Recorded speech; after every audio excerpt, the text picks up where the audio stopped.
Hi అండి. ఈవేళ వాతావరణం అది చల్లగా ఉంది కదా, అందుకనేసి మిరపకాయ బజ్జీలు చేసుకుంటున్నామండి. ఆ లోపల ఉన్న గింజలు తీసేసాను. పిండి శనగపిండి కలుపుకొని బజ్జీలు వేస్తాను. ఇప్పుడు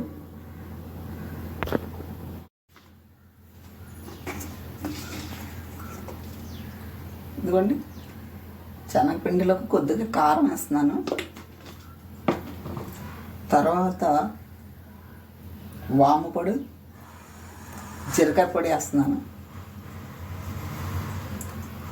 కొద్దిగా తినే సోడా వేస్తున్నాను.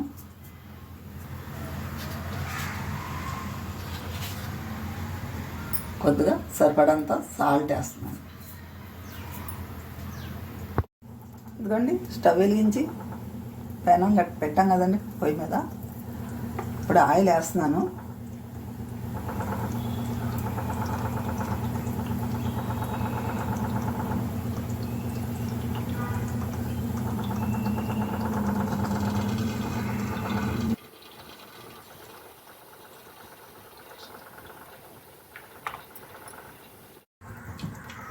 ఆయిల్ కాగిపోయింది కదా, ఇప్పుడు